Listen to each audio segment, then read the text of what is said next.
News First, Newsline Prime with Faraz Shaukatali. And a very good evening to you. This is Newsline Prime, live as always from the Newsfirst studios in Dawson Street in Colombo. And on this wonderful, balmy evening, we've got with us here a person who represents the youth of our country in Parliament, no less a place than Mr. Kavinda.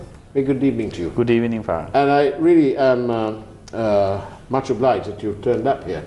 There was some thought process that you may not be here. Yes. Last time with Chaturanga, I got a bit late for his program. Oh, yes. Yes, he did mention that. We were wondering. But anyway, you're here. Now, actually, what I want to ask you is, how is the youth in your party doing? You know, are you all happy? Can things be better? Are things bad? What is this real status?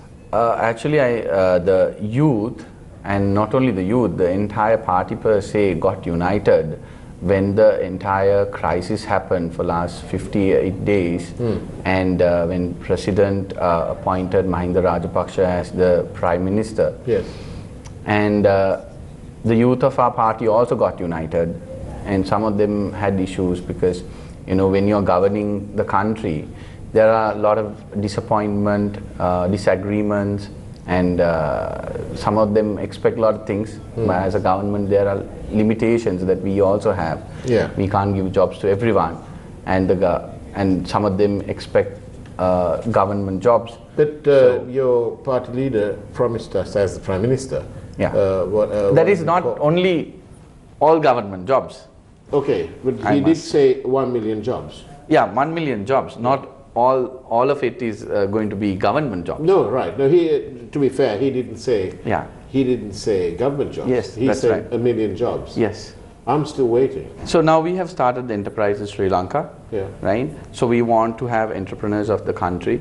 We're giving loans for different businesses, especially in tourism sector. This country, now we have Lonely Planet in Sri Lanka has become the #1 country. Yes. There are a lot of tourists who come to Sri Lanka. We can cater to that. But can I just stop you Yes, for 1 please. second, please? Yes, please. Because you mentioned tourism. Yes. This isn't on my list, but because you mention it, years ago, after President Premadasa started that, you know, the 100 garment factories and that program.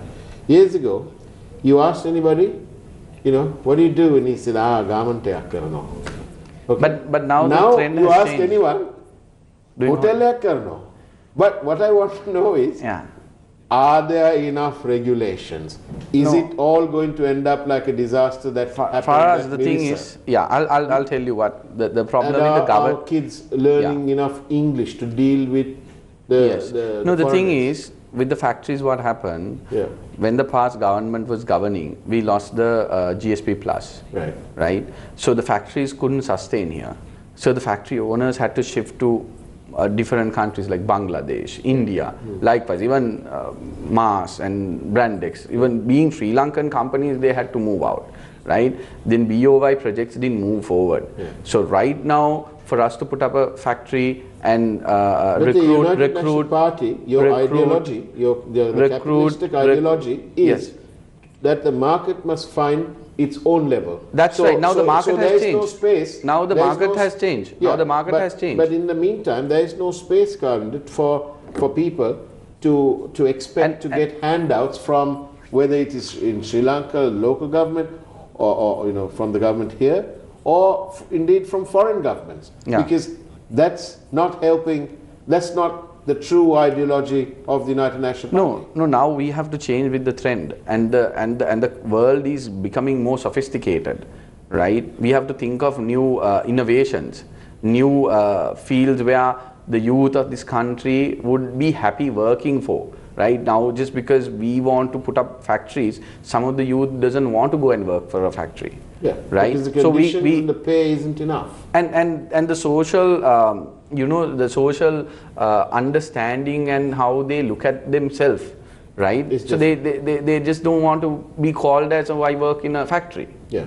So they are more happy in a different field, different sector. Now in Sri Lanka, when we talk about tourism, now the hostels are coming up, homestay is coming up.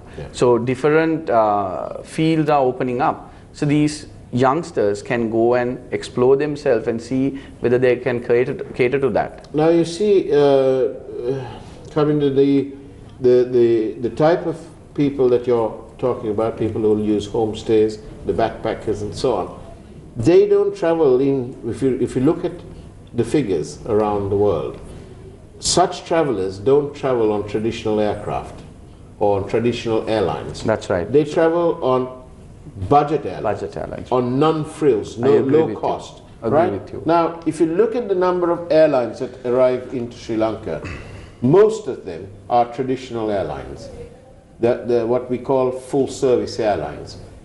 Those prices, even if you're traveling in coach or economy, as we call it over here, they're much higher than the prices of budget airlines. Correct. So therefore, there itself is a mismatch.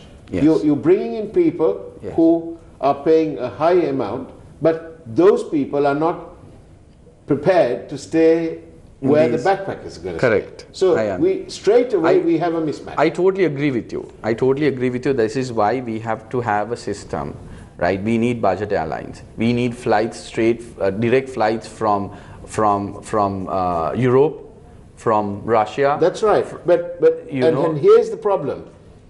In Sri Lanka is one of the highest places in the region to actually come and land an aircraft and to turn it around. I agree with you. I've heard about it. The reason is because some government, God knows who, maybe the last government, maybe before, who knows. And actually, right now, we don't care. Because what matters is for the people now in charge of aviation to cancel those agreements. Correct. And to have a really open market.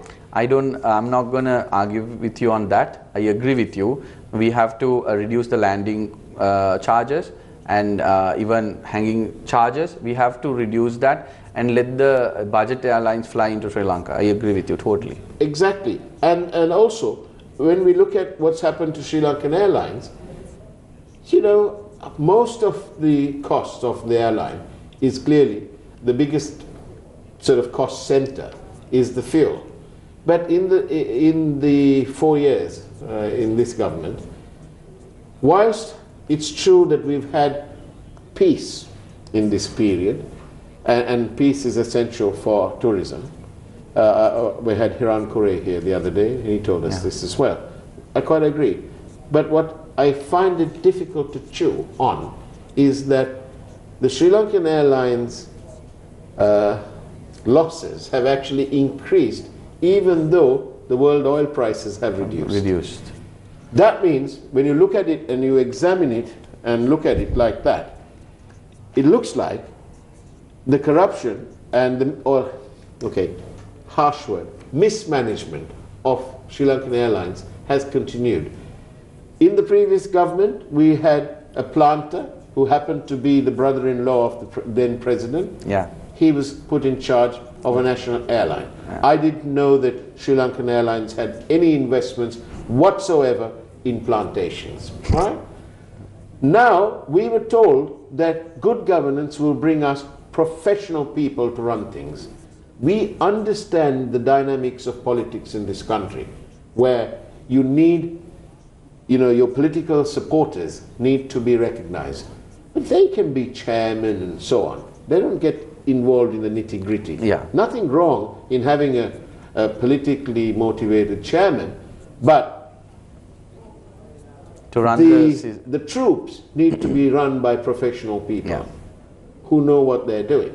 And I noticed with great shock that the president had put various names forward, and the independent councils have, the UNP members of that council have rejected them. Again, it's like a political fight, because you can't argue. Neither side can argue. If it's the president who nominates a professional person, I think in the greater interest of the country, the independent commissions or the councils should happily endorse that. But here we find even that they're fighting. Why? I think the whole concept that government servants, chairmen, politicians, our attitude towards the country has to be changed. Most of the politicians I see, some of them try to be in power, some of them try to get into power, and it's a power struggle, not really concerned about the country's well-being. So we have to change ourselves. We have to change ourselves, and we have to see how we are going to run this country. So that this is one of the reasons what has happened to Sri Lankan Airlines also. So Sri Lankan Airlines still suffering. Like past 10 years, Sri Lankan Airlines have been suffering. They still suffering the last 4 years. Exactly. So we have to change how we are doing our job. So I think just a party and a government can't change the whole system. I think you need to know. We have to get together as Sri Lankans, and we have to change it. That's what I think. Somebody said the other day, I can't remember who it was, but he said, or whatever, this is how it was reported, they said that the person who can run Sri Lankan Airlines is not being given the Sri Lankan Airlines to run. Oh, yeah, I saw that on TV. And that person's on the side. Yeah. Right? And let's face it, Sri Lankan Airlines ever made money when that gentleman was running the airline.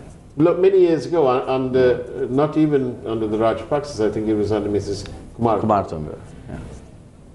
So you need to allow people who know what they're doing to get on with it. That's right. Yeah. And in that same line, I want to know how you're doing with the youth. How are you doing? How's your support with the youth? How are you? It's a tough job because being in the government, as I said before, a lot of people have a lot of expectation. So keeping up to that expectations, being the chairman of youth wing is a tough job to do. But now we are preparing for the next election. We might have a provincial council election or probably a presidential election. I don't know, or a general election. But we are preparing for election. But we should really have a provincial, shouldn't we? Yeah, we should have a provincial election. Because it's long overdue. Yeah, we should. Now, the president have brought a cabinet paper also. So I think we will... Will the United National Party support that? We will definitely support that. There's no doubt. We also want to have an election. That is the right of the people. Democracy. So you're the chairman of the youth wing? Yeah. So you're a member of parliament for Kandana? Gampa district. Gampa district, okay. So which area are you in charge of? I'm not in charge of any area per se, but... Really? Why? But you're a member of parliament and eventually, I will get electorate. Oh, now I remember. The person in charge of the area is... there are different people who's in charge of different electorates. We have 13 electorates. Yeah. So we have 13 organizers. So 13, then Mr. Vikram Singh could have found you one.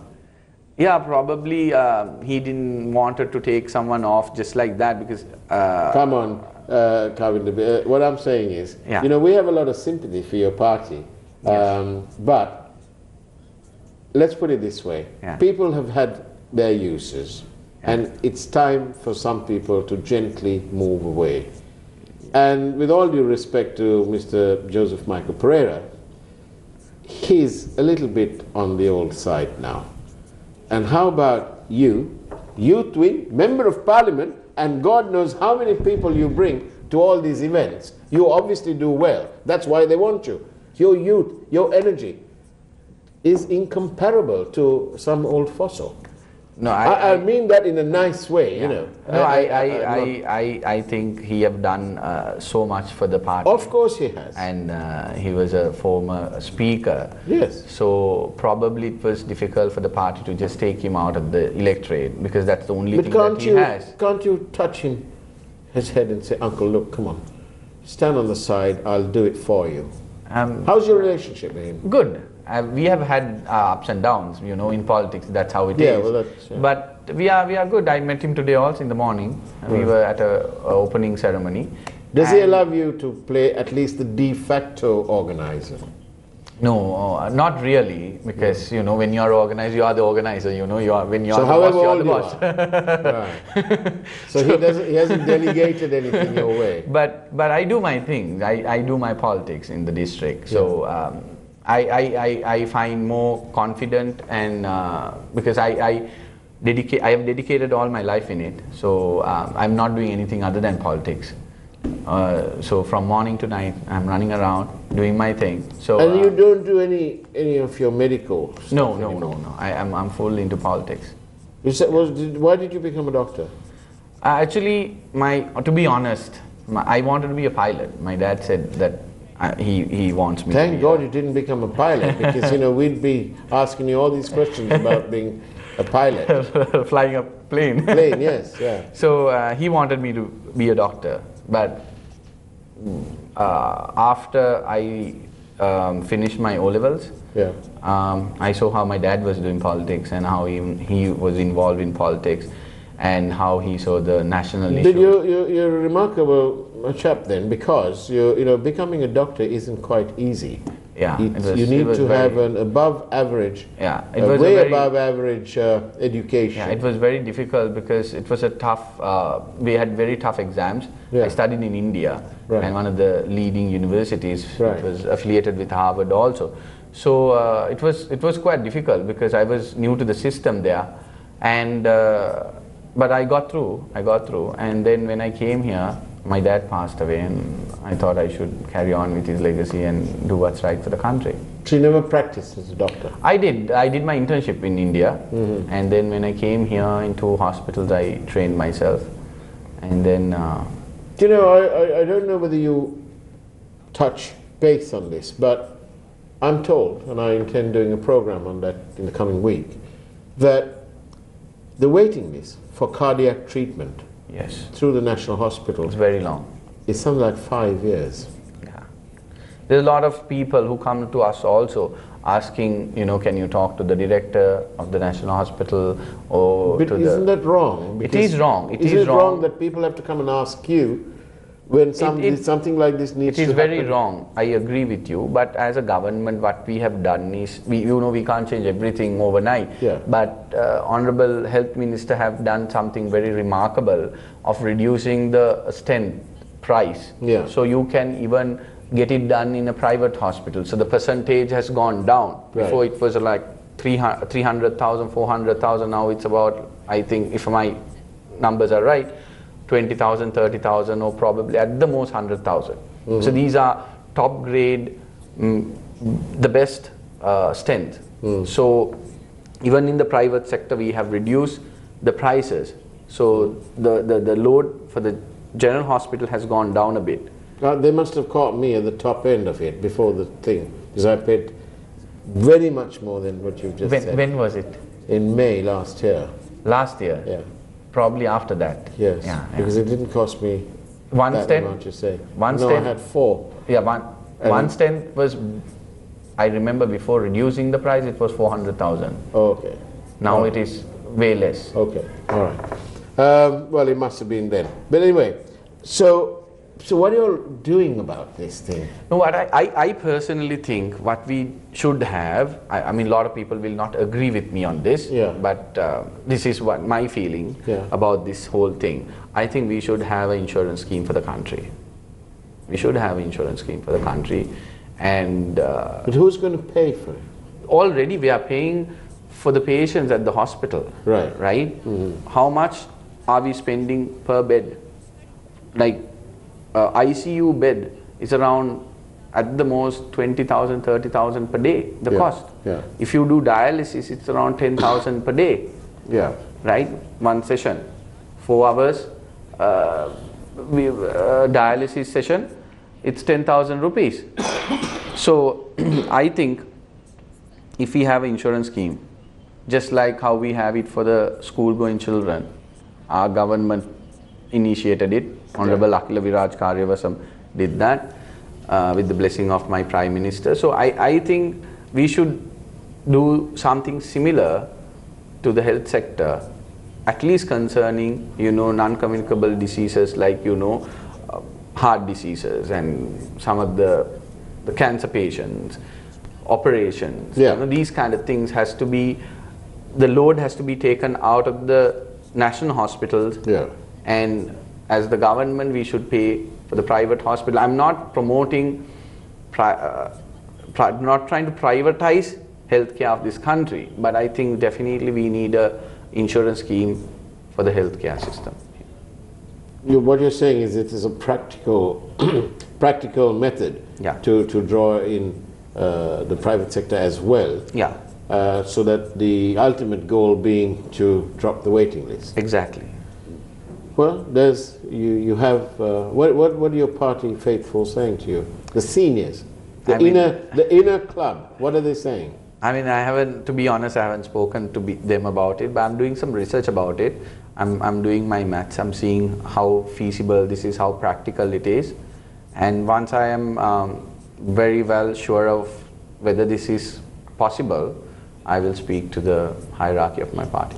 As you know, Doctor, on our program we ask questions that need to be asked. Yes. All right, now I'm going to ask you this question, and don't run away, because I'm going to ask you this thing. The youth of your party, you know, they must be very happy with you because, you know, you're youthful and you're young and, you know, you're a member of parliament, right? And they must be a little bit frustrated that you haven't got a district or an electorate to organize. It's okay, it's probably coming, but it's not really okay. But how is really and truly, how big is the frustration level with the youth about the leadership of your party? I don't think the youth of my party has a problem with the leadership, and I don't think any of them are frustrated of the leadership. I think what we need is, we need a new thinking, new propaganda. Yes, but Doctor, listen to the people. They look at this thing. And back in 2015, after the 100 days and soon after that when you had this election, you had a president who was very accommodating towards you all, gave you all carte blanche to do your program because he was a grateful man and he recognized the input of the United National Party. But it all went south. It all went south with that blessed and that utterly disgraceful bond matter. Yeah. And there's nobody in you know, this at the country, same time, some people say that right after President taking up as the chairman of the SLFP, is one of the turning points where it all. But surely you know that the turning point, as far as the United National Party is concerned, was there. It's you can't take it away. In terms of PR, in terms of all that, the bond was a complete. No, I agree with you. There's no doubt about it. There's no doubt about it. But we have given the fullest support for the President Commission to investigate. We didn't get to the street, and we didn't get to the street as UMP youth and UMP supporters and protested. This is a scam. This is where you are trying to. Yes, that I will grant you that. But what I cannot grant you, or the party. Yeah. Now I'll give you an example, right? Now, very recently at the Parliament, there were MPs who threw chairs and books and everything, chili powder and all that at the speaker and slapped a police officer and all that. I witnessed that. Very recently I saw a media briefing that 52 or 54 MPs were named of this, and there will be legal actions taken against them. Right after I saw a press briefing by the Pohottuwa, one of the MPs, saying that the government is trying to limit of activities of parliamentarians of Pohottuwa in the parliament. How absurd is that? Right? The whole country saw how they behaved inside the parliament. Yeah. Now they are saying that we are trying to... But the whole country. The whole country. Not only the whole country, whole world so. Yes, but the whole country but and at the whole the same world. time, at the same time, now they are trying to shift the story, saying that we are trying to, you know, frame them and put them inside probably a jail or punish them or whatever, but just because they won't get to speak out at the parliament, right? So how they're turning this story, right? But we did not do that. We allowed the bond story is also been turned. No, we allowed the commission to carry on with the investigation. Yes, but now let me say this. The Minister of Justice is from your party, right? Yeah. Minister of Law and Order, all this comes under your. Yeah. So why is the minister, why doesn't the minister call the Attorney General in and say, listen, what are you doing about this bond thing? Arjuna Mahendran has now been found out, Team News first found out, we did a program about it 2 or 3 days ago, has been contacted by a South African media house. They have interviewed, they have actually got a quote from him on some other story, of all things, about money laundering. Right? That's ironic. But anyway, they got hold of him, they've got this, they've somehow, any kind of mail, they've got a quote from him because they put it on their website. Now, but my point is this, why can't the Attorney General's department, and it's coming under this government, why can't the minister call him in and say, what are you doing?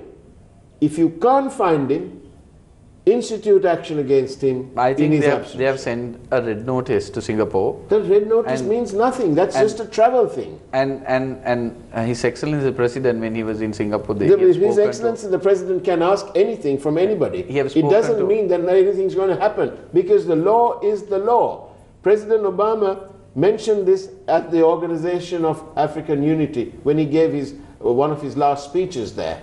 And he said, you know, I'm a young man. I can easily win another election, but the law is the law. Yeah. And the law is the law. But our country, we changed it. 18th Amendment, we changed the Constitution. Yes, we can change anything, but the law is still the law, as you found out with the 19th Amendment. And at the same time... right? So what I'm saying is, for us to institute action against Arjuna Mahendran, we must first institute action right here in the territory where the crime was committed. And there seems to be no commitment on the part of this government to take action against that man. Why? What is our Minister of Law and Order or Justice doing? I think it's in the process. What process, Kavinda? You're going to make me laugh, and I've got a cough and I don't want to laugh, because it's... See, the thing is... Do you know what? January 27, 2015. Yeah. Today is gone past January, it's now 31st of January. 31st. Okay? In another 2 weeks or 3 weeks' time, it'll be February 27th, the dreaded day when the bond scam, the first one happened. All right? Gee, that's 4 years. But for 4 years, see how many things has happened. There was a COPE committee, the 2 COPE committees. Shall I give you a figure? COPE committee was I'm not here to defend the bond scam. Right. Okay, I am with you, right? I don't agree with what has happened with the bond scam. Yeah. Okay, they should be brought into the court. They should be punished. They should be given a sentence. I'm with you, right? But at the same time, let me tell you, one of my MPs, right? He was at a protest. Someone came to attack him. He shot to the air. Yeah. Right? He's having a court case for last 20 years. Last 20 years, case is not over. I think the whole system has to change. Of course, some of them. Having cases, the judges are withdrawing, right? Okay, but this is the only government. We didn't influence on any of the cases, what's going on, right? Well, that's what you say. I have my own views on that. because I feel that our dear Prime Minister, your dear beloved leader, should not have ever been given an opportunity to circumvent or to evade the robust cross-examination that goes on in a court by being allowed to answer questions by affidavit, legal as it is. But he also went to the commission. He went to the commission. And we didn't have the two people who were normally conducting interviews. Instead, we had the Attorney General turn up himself. That of course nothing to do with the Prime Minister. Yeah. That's to do with the Attorney General. But the Attorney General, hey, what, he was due to retire and all that business. So that is very controversial what you're saying. It's very controversial. But that's the way we do it over here. But Kavinda, it's been an excellent program because you've been upfront and open. And as representative of the youth of our country, as representative of the future of our country, I urge you to have a look with cold neutrality as to what is happening in our country. And you owe it to this country to stand by your principles, to stand by your conscience, because that is the highest court in the world. I know. And for you to deliver to the people without considering whether you are from the UNP, SLFP, SLPP, or God knows what else. Yeah. Right? And God forbid that it's any other party apart from the one that you've chosen. And, that your father also represented.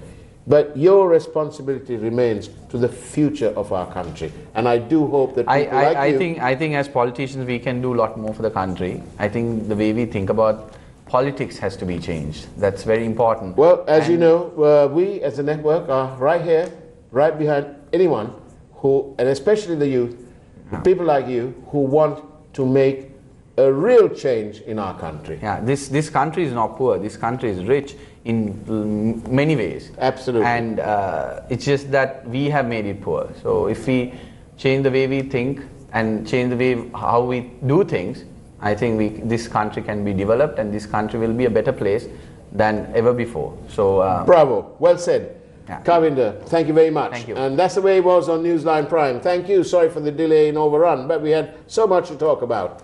Take care, have a great evening, and God bless.